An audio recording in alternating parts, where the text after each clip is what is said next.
Looks like we're live. Great, thank you. Hello and welcome. I'm Becky with Malvern Books. We're very happy to be with you this evening for another installment of the Austin Community College Creative Writing Department's Literary Coffeehouse and Open Mic. Our host tonight is A.R. Rogers, who teaches creative writing at ACC, and their featured writer is Chaitali Sen. Joining us as well is Prudence Arsenault, the head of the ACC Creative Writing Department. Just a little intro about A.R. A.R. Rogers is a poet, first-generation student, and former ACC student. A.R. currently teaches with the ACC's Ascender program and Free Minds, a Clemente course in the humanities. In addition to teaching new academic writers, she's taught creative writing with Logos Poetry Collective, Badger Dog, Creative Writing Camps, and Upward Bound. She has an MFA in creative writing and a BA in English from Texas State, and an AA in creative writing from Austin Community College.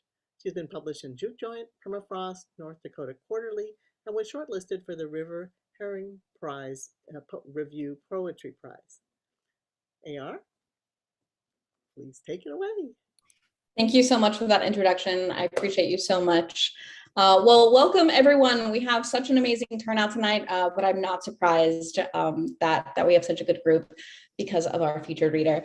You could be doing anything else from 7 to 8 on your Monday evening. You could be eating dinner, you could be doing your homework, you could be preparing for tomorrow, you could be watching Netflix, but you're here to support literature in our community and to support writers and to be here with each other. And I just feel like really grateful to be a part of that. So thank you all for being here tonight. As Becky mentioned, this is brought to you, the Literary Coffeehouse is brought to you from the ACC Creative Writing Department. It's a pretty long-standing reading series. I think well over a decade. So it's really exciting for me to be able to host something that I attended as an ACC student, just to kind of continue that lineage. So thank you for supporting that. But none of this would be possible without the cooperation and help from Malvern. So AV, Becky, we thank you so much for this continued partnership. We would be lost. We would literally be lost without you. So thank you for all that you do for us. So here in a moment, I will introduce our featured reader, and then we'll have a Q&A. During that Q&A, I will definitely have questions. I will probably be chomping at the bit, but I want this to be a dialogue. So if you have questions, please drop them in the chat. I will definitely bring those questions from the chat to our featured reader's attention. So don't let me be the only one doing the talking here. After that, we will have an open mic portion. And so if you would like to read some of your own work, and we want you to, please drop in the chat that you'd like to read. And you'll have about 2 minutes if you want to be a part of the open mic. So keep that in mind. It's not a lot of real estate, but it's a good primer if you're new to reading. And I want to say that, I think all writing has its place, has its intended audience. But for tonight's reading during our open mic, if you want to read during that, this is not the place for work that depicts torture or abuse of humans or animals, that has any hate speech or graphic depictions of violence or sex. This is just not the place for that. So those are all the things I want to say. Now let's get to the main event. Please allow me to introduce our featured reader.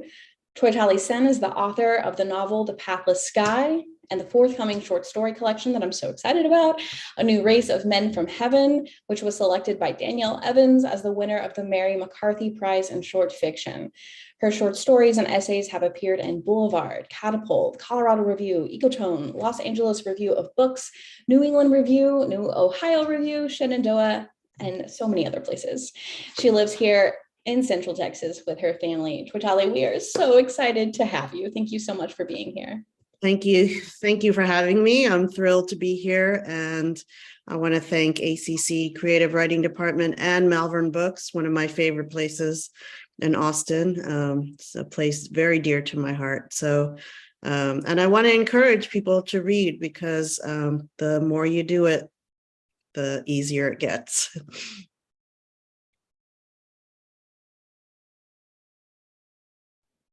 Yeah, I totally agree.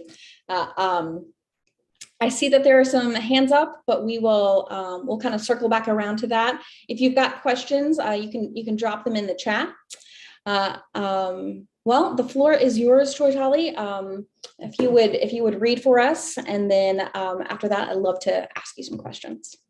Okay, great. So I'm going to read from one of the stories in my forthcoming collection, which will be out in January. This is a pretty old story. I think it's more than 10 years old. And it actually is a bit of a departure. It's told in first person from the point of view of someone who you might say is the complete opposite of me. He's an older white man, also a writer though. And this is called The Matchstick by Charles Tilley. The night I found out about the story, my daughter and her husband, who is 22 years her senior, had invited me over for dinner at the brownstone they just bought in Brooklyn Heights. This was more comfort than I could have imagined for her. A 3-story townhouse with an 18-foot coffered ceiling, the kind of place I used to linger beneath on the sidewalks of my youth, stealing views through picturesque windows of crown molding and crystal chandeliers and, my God, is that a wall of bookshelves with a rolling ladder? She couldn't have done it on her own, not at her age. Her husband is the director of an important New York cultural institution. I won't say the name, but it begins with a W. She was an intern there, and without any intention or effort, I know this deep in my soul, she managed to end his marriage and begin her own life with him. I like my son-in-law. Even I can tell he's very sexy. He has a youthful sense of humor. Would I prefer to see her with someone who couldn't be mistaken for her father? Of course, if only because there's a kind of entitlement young women lose in such relationships. They forfeit the right to live without judgment, the right to fully celebrate the union. It isn't so great for me either as the actual father. It is never far from my mind, this parasitic awareness that people look at them and blame me. As I said, they invited me over for dinner. My daughter, looking exactly like her mother when I first fell in love with her, that autumn nymph, was absolutely beaming. So I was drinking quite a lot, bracing myself for the dreaded announcement that I was going to be a grandfather. You can imagine my surprise when she revealed the actual cause of her elation. Daddy, I read your story in the Paris Review. It was stunning. I cried, Daddy. Me too, Charles, her husband said. Me too. Are you just getting around to reading that story? I asked. That story was published 10 years ago. Truthfully, I'd wanted to see it in the New Yorker, but it wasn't up to me. And when it was swept up by the Paris Review, I was thrilled, of course. It was reprinted in Best American Short Stories and kickstarted the success of my novel that came out later that year. My daughter looked baffled. What do you mean? It was in the last issue. I truly did choke on my wine. I'm sorry, what story is this? They both laughed. How much have you had to drink? Your story, The Matchstick. Why are you being so secretive? Oh, you know, I said. That phrase had gotten me out of some pretty tight spots in my time. I don't think he wants to talk about it, baby. Look, he's blushing. Can I see it? I asked. I actually haven't gotten a copy yet. My daughter bounced out of her chair like a puppy and came running back with the journal in her hand. There it was, my name in the table of contents. I went straight to the contributors' notes where my accomplishments were listed in modest prose. There was no mention of my latest book, not surprisingly. Whoever had written this bio obviously shared the opinion that my last book was perhaps the worst piece of serious literature to be published in this century. An important cultural critic had cited the book as a symbol of our dying empire. That the novel made him think of our dying empire at all meant he'd simultaneously understood and missed the fucking point. What a feat. I turned to the story and scanned the first line. It was not remotely close to anything I had ever written. I wondered if this had something to do with the cocaine I'd snorted once in the 80s. I slammed the journal shut and handed it back. Daddy, are you all right? I'm actually not feeling very well. You should lie down. Why don't you stay here tonight? I never could say no to that little pixie face. We ate and changed the subject, and I slept as soundly in one of their guest bedrooms as if I had been on a Zen retreat. Let me take a moment here to explain that I am not one for confessions. Somehow I find them dishonest. Perhaps it's a loathsome character flaw, but I've done all right with it in the last 50 plus years. Long ago, when my wife accused me of cheating, I denied it to the end. She still divorced me, but it was seemingly her fault, a choice she would have made with or without my full disclosure. As I was walking home the next morning, vaguely recalling the previous evening, I decided to stop into a bookstore to buy a copy of the Paris Review. I'd let my subscription lapse a long time ago, having read little of the actual contents while I was a subscriber. I went home, put on some Mozart, and opened up to the page where my story began. Once I started reading, I couldn't stop. This was the best thing ever written in my name, and I knew where the inspiration had come from. This Charles Tilly, whoever he was, had perfectly understood what I'd been trying to do in my last novel. This Charles Tilly had done in 16 pages what I could not do in 500. Then I drank until I passed out. I spent the next several days holed up in my apartment, afraid to pick up the phone, afraid to leave. My daughter forced me out of it. She rang the buzzer obnoxiously for a good half hour one morning. Cleaning myself up as quickly as I could, I ran to the door and pretended to be surprised. What are you doing here? Were you in the neighborhood?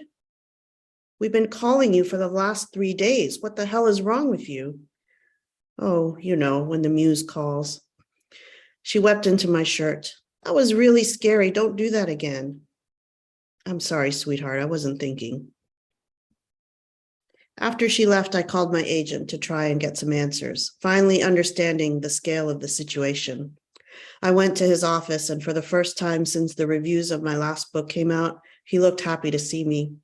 What did you do, Charles? Everyone's talking about your new story. Really? Well, about that. It sounds like you're finding your voice again. Is there a novel in there somewhere? I didn't know if there meant the new story or my head. Did you read it? I asked him. The copy's on my nightstand. Don't bother then, because the thing is, I didn't write it. He frowned at me. What do you mean? I don't remember writing it.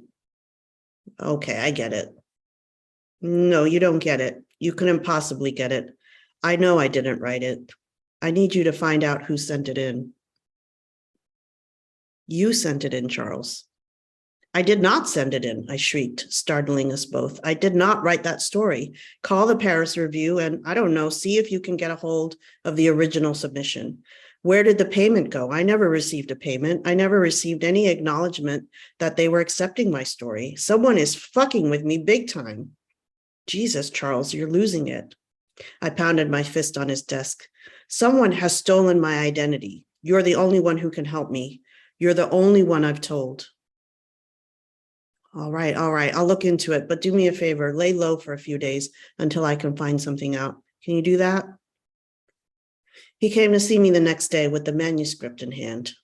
I put everything on hold to deal with this. By the way, they wanted to thank you again for donating your honorarium back. That was extremely generous. I smiled, beginning to feel vindicated. You see, I'd never do something like that. Now hand it over. The cover letter was on top. There was an awkwardly familiar tone to it that made me cringe. This is not my email address, I pointed out, and this is my old office number at NYU. There's not even a mailing address. Didn't that make anyone suspicious? My agent shrugged. Maybe they figured you were homeless after your last book. What about the envelope? I said. Are you fucking insane? They don't keep the envelopes. I thanked him and told him I would be in touch. He was of no more use to me anyhow. I went to my computer to email myself. I composed many messages, some irate, some merely curious, but sent only this. I am Charles Tilly. Who are you? I waited for the reply that I knew would come. This was the design from the beginning, Someone was trying to make contact. It came 4 days later. Hello, Mr. Tilley. I am happy to finally hear from you. I apologize for the late reply. I am only allowed internet privileges for an hour each week. Did you like the story? I'd been carrying my computer around the house like it was a crying infant. I never left its side. When I heard from my imposter, I was ready. Presumably, we had an hour. At 4:24, I responded. I would like you to know that I'm not angry, but I very urgently need to see you in person. As you can probably understand, I have many questions. 4:26. I understand. I am afraid meeting in person would be impossible right now, for I am incarcerated. 4:27. Is this a joke? Who is this? 4:28. My name is Rodney. I've been a ward of the juvenile justice system for the last 2 years. If all goes well, fingers crossed, I will be released in another year when I turn 18. Can you wait? 4:30. Listen, you little shit. If you don't tell me who you are and where I can find you, you won't want to come out. 4:33. Respectfully, I have done some research on this, and I'm pretty sure I have not committed any crime. There is actually no precedent for what I have done. You have not told me if you like the story. Have you heard anything? Has it been well received? This is my first publication. I couldn't write another word.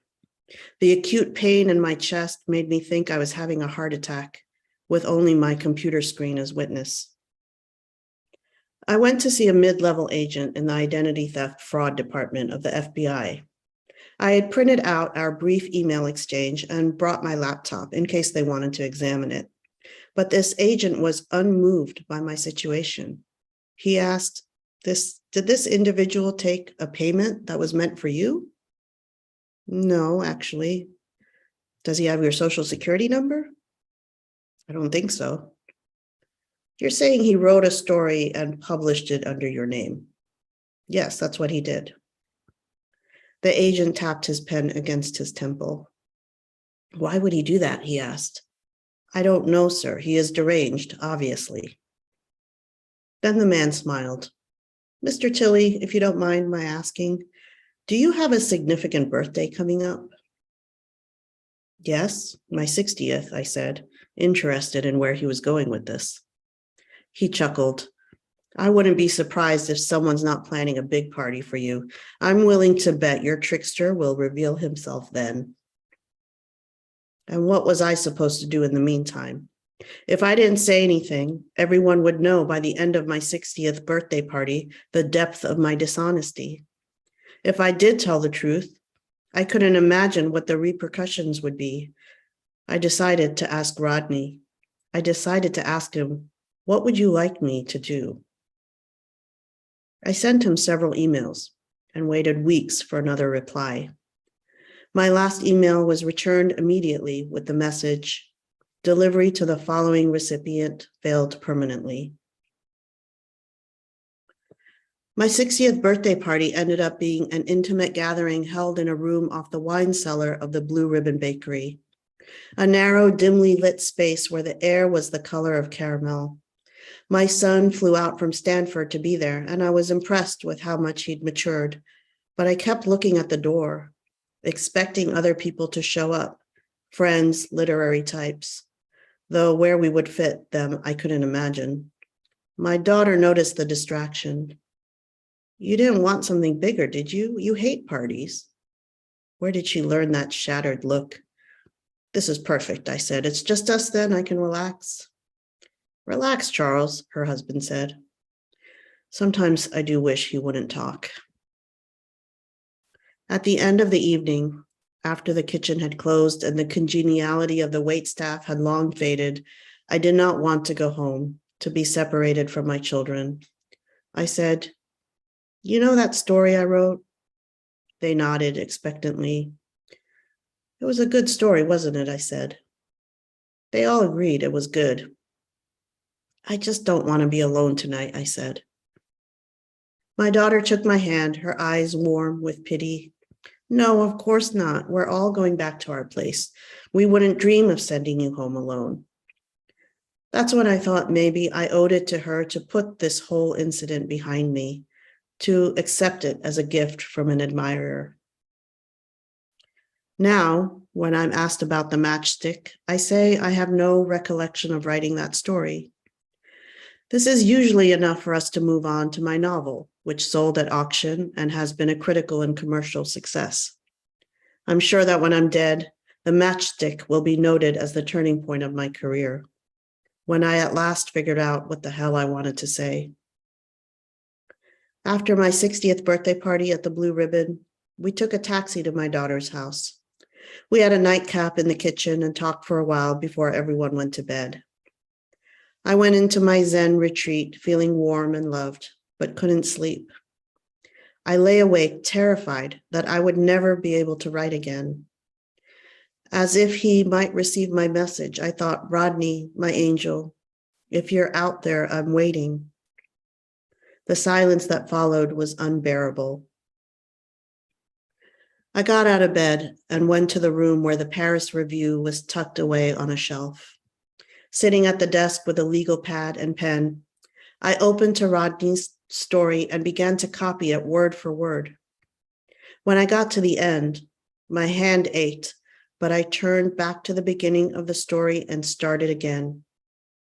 And I did this, sentence after flawless sentence, until the sun came up and my fingers were calloused, and this story, whoever it came from, became my own. That's the end. Thank you. Chaitali, thank you so much for that. As a writer, I think that is the scariest story I've ever heard. I have never even. I'm glad to hear that. I've never even conceived of something like that happening, of identity theft being exclusively artistic. So thank you so much. And that story is in the forthcoming short story collection? Yes, it is. Oh my gosh. Can you tell us when is that coming out? It's coming out January 17th. Excellent. All right. So we got to wait a few more months for that one. Well, I'm super excited. Pick it up at Malvern Books when it does come out. Of course. Where else? So again, I have some questions, but I hope you all also have some questions. It can get a little chaotic if we're all kind of talking all over each other. So again, please direct those questions to the chat, and we'll be more than happy to share those. So when you introduced this story, you said that the narrator was basically your polar opposite, other than being a writer. And I love that, because I have been in so many classrooms where the discussion of like writing in persona or kind of inhabiting these spaces that are wildly different from the writer themselves, that act is not always looked upon favorably by readers and by writers. So can you talk a little bit about the importance of narrators that differ from us? You know, I find a lot of times when I'm stuck and my story's not going anywhere, it's actually because the point of view character is too similar to me. And my imagination has no room. There's nowhere to go. And I actually was in a workshop many, many years ago, where the instructor said, she actually warned against this, saying that if your character is too similar to you, you are going to run into problems. And, you know, that's not to say that I've never written about someone very similar to me, but it did make me think, like, you know, am I constricting myself too much? And when you have an idea for a story, and the seed is there, you have to follow it wherever it takes you. I always begin my stories with some kind of premise. That's my entry point into the stories. And the premises come from everywhere, all of my influences, everything I see, everything I do. So it would have been a shame if I, you know, said that I'm not going to follow this premise because he has to be a white guy. This character wouldn't have worked with any, it's part of it is about like the who gets to, become writers in this society and who gets like room to let their imaginations go wild and have that space. So it's sort of about that. But I've written stories from other points of view that don't work. And I've written some that do work. So, I think you have to take it on a case by case basis. Yeah, absolutely. I know that we have a lot of our creative writing students here tonight, new and aspiring writers. And so I think that is an excellent takeaway, is that when we write too close to ourselves, often, we hit a wall really quickly like that. So in your fiction in particular, and I think we could argue in your essays as well, we see a lot of characters who have different worldviews, different ideologies, who come from different religions, different countries. We see all of these like major differences, and we see these characters interact and react to each other in a lot of your fiction. And so I was hoping you could talk to us about what you're hoping the reader will discover or understand by seeing all these wildly different characters kind of come upon each other and try to make sense of that. That's a really good question. I find that there's two contradictory things going on. You're trying to represent the world as you see it, and you're also trying to imagine a new world, to make up things, right? So, on the one hand, this is the world I live in, of people of different races, different religions, different nationalities, different genders, coming into contact and trying to communicate, and sometimes trying to have relationships that are deeper, and finding commonality and also finding conflict, and just going through the world together. And at the same time, in a story, you want to find out how these people deal with problems that come up. So I think it's interesting when the problems that come up are, being faced differently by different kinds of people. That's an interesting way for me to view how conflict is being resolved. And, I guess, what I would like the reader to come away with is an understanding of these characters, of these people, and hopefully be able to recognize, well, I see part of that in myself, or I see part of that in some people I know, or when I encounter a situation like this, I will,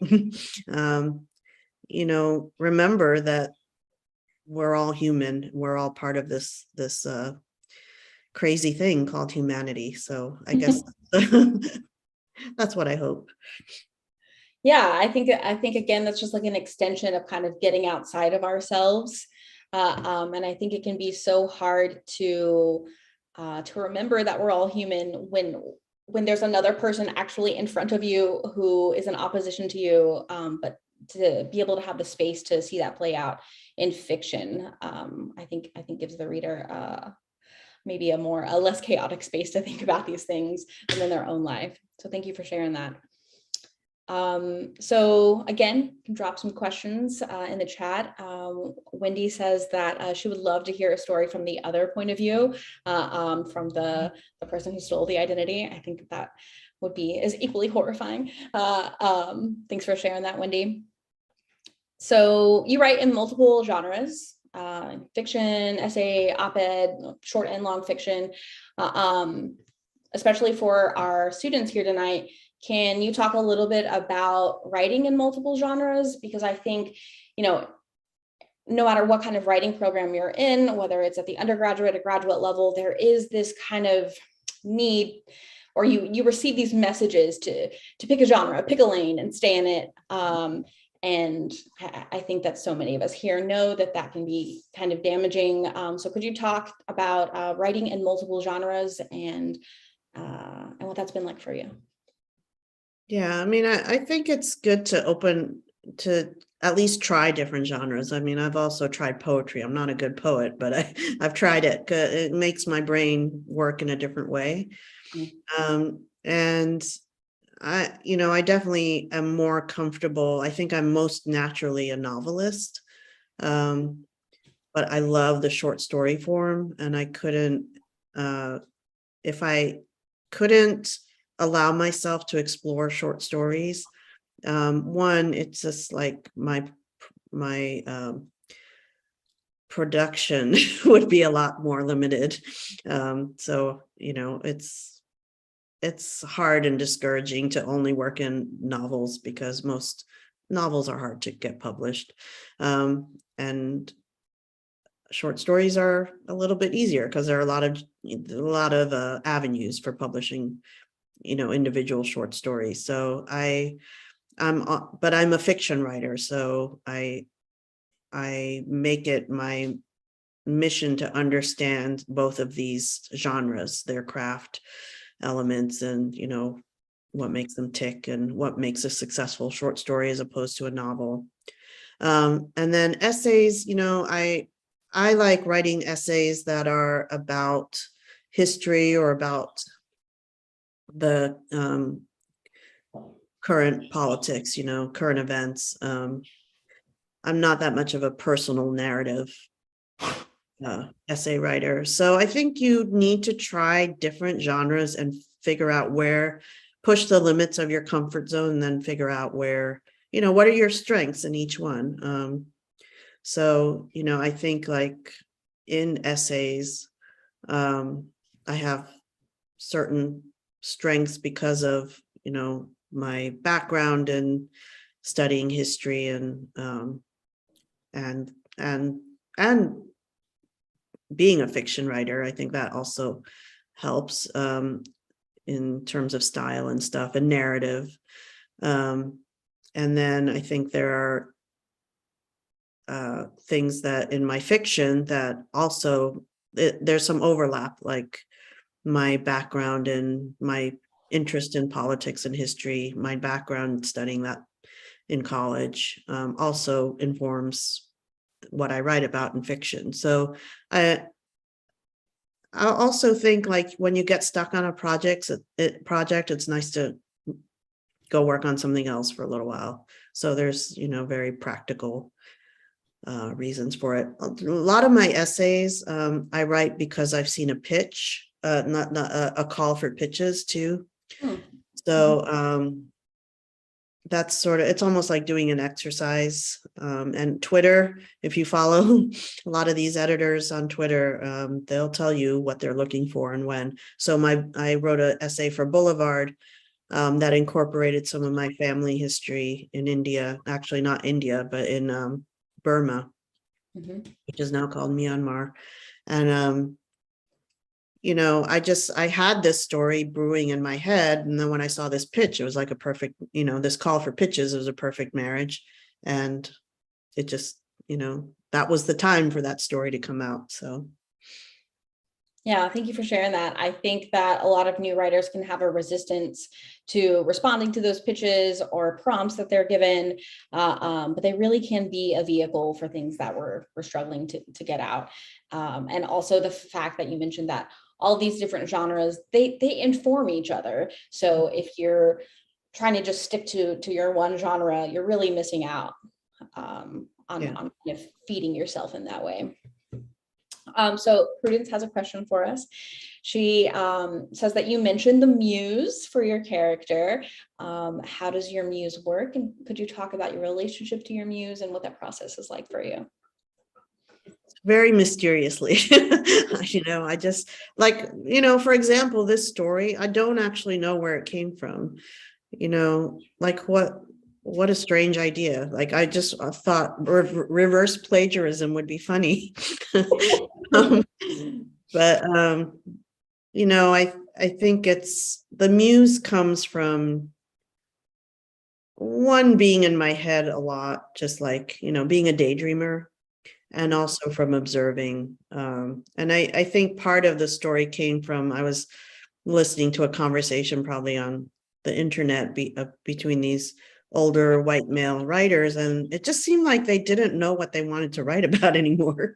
They were all successful and everything, and it's like they lost. It was a little sad, and I think that was like the germ of it, like a little bit out of touch with the world too, as all of us minions down here. But so, but then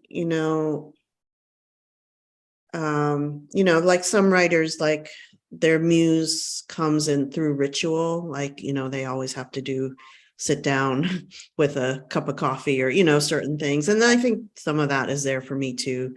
I write better in the morning, but yeah, you gotta let yourself dream, and you gotta watch, you gotta observe. A lot of times if I hear just a turn of phrase, something's funny somebody said, I'll just jot it down. Like my idea book is actually little phrases and images.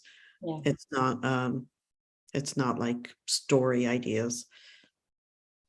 Yeah, and I think that dream space that you and so many writers talk about, what it really is, it's blank space. It's kind of like this nothingness that you inevitably fill, and I think that can be really hard to achieve in a world that is so loud and so full of things. But carving out some of that nothingness to which we can dream is, as I think, one of the biggest challenges as writers. Yeah, I think that's part of the reason I need to write in the morning, before the noise. So, yeah. Yeah, that makes sense. Well, I have a couple more questions. Again, if you have questions, I want to hear them. So please drop them in the chat. Oh, wait, here we go. Patricia is asking, do you usually start with an idea or a character? That's a great question. Usually a character. An idea might be like a situation that I put the character in, but it's almost always a character in a certain place. And I might not know anything more than that until I start writing. But it's safe to say I'm a character-driven writer. So. Yeah, that's a great question. Thanks for asking that. So a new race of men from heaven is forthcoming, as we know. And you said that you are primarily see yourself as a novelist. But when I was doing my research earlier, and I heard you say that you feel like maybe your heart is really with short fiction sometimes. So for new and aspiring writers, could you talk about like what pulls you to short fiction? I know you've touched on how it is from a logistical standpoint, there are more publishing opportunities, but also could you talk about the process of putting together a short story collection for writers who are maybe who are having a difficult time get outside of thinking about a novel? I think short fiction is just so much more of a puzzle than writing a novel is. You just have a little bit more room to, be a little messier in a novel. And in short fiction, it just has to work in a certain way. The pieces have to come together in a certain way. And I really enjoy, it's so hard to achieve, but when it happens, it's like a feeling like nothing else. And, I get the same feeling when I read a story I love.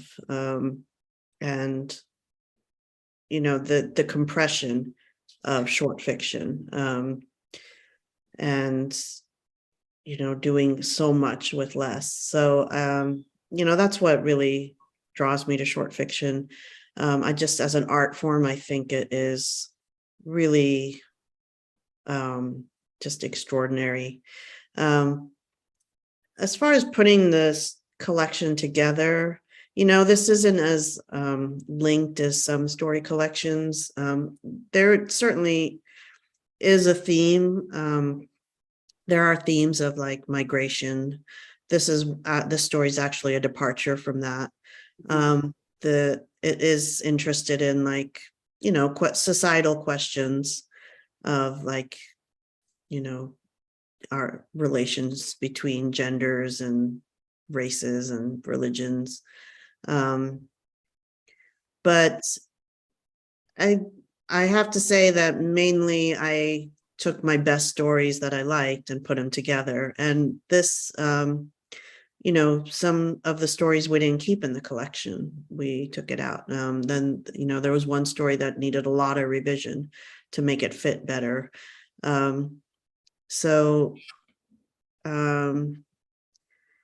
Yeah, I wish I could say like I really put a lot of thought into, I'm hoping one day I'll have enough stories where I can say, okay, these go together, these go together. I don't actually have enough stories for that. So, Yeah, and it's kind of easy. Yeah, exactly. Not thinking like that kind of gives you the freedom to not like, okay, I have to write a story that involves these themes or these people. So I think you have a little bit more breathing room like that. Yeah. I mean, I had one story that's more historical fiction and it didn't fit in this collection because none of this is really historical fiction. So, you make some choices like that. So you don't have something wildly out of place. We've got another question from Prudence in the chat. She's asking, such a good question. How do you deal with a failed story? Something you can't finish or one you do finish, but didn't get to place in a collection or didn't get published, just didn't have the outcome you were hoping for. How do you deal with that? I will beat it to death. I will try. It's very, I don't give up on stories easily. So, I mean, 5 years later, I'll finish a short story. There's a story that I truly love in my heart. And I could never get it published and I don't know why. I've revised it over and over again. I've tried different iterations of it. And people like one-on-one have told me they like the story, but it just cannot find a place in this market. And, at some point you've exhausted all your avenues and you just, that's a story that's just for me. There are failed short stories that there was a failed short story that I turned into the Pathless Sky. So sometimes it's not working because it needs to be a novel. Yeah. But I'll nurse it until there's nothing more that can be done. I think that's a great approach. I think as writers, we can be very sensitive. And if other people have given up on our work, the impulse can often be to do the same. So I love hearing that's not your approach, that you'll keep fighting for that work. Well, I only have one more question. If you've got questions, please drop them in the chat. But this has been so lovely. And in case we want to hang out with you more, want to hear from you more, I think you have some upcoming workshops and readings. Could you tell us about those? Well, I'm teaching some classes. So if you want to learn more about the submission process, I'm doing a workshop. It's a combined workshop, and you're going to learn about submissions to short stories, to op-eds, and all kinds of things to build up a publication history. And that I'm starting not this Thursday, but next Thursday. It's going to be 6 weeks, every Thursday except Thanksgiving. And that one is through the Writing Barn. I'm going to be away on a few conferences, but I hope to do a lot of readings when I come back and when the book is out. The book launch I'm doing with a friend of mine, Kirk Wilson, at Book People on the 18th of January. but I hope to come by Malvern and do something there. Yeah, that's what I have right now. Excellent. This has been such a pleasure to be able to talk with you and to hear from you. Thank you so much for being with us. Great questions. Appreciate that. I hope that you won't be a stranger to the department. We'd love to see you again. I know that this has been really valuable for our students to hear from you and for you to offer them concrete, practical advice on their path as writers. So thank you again. Thank you.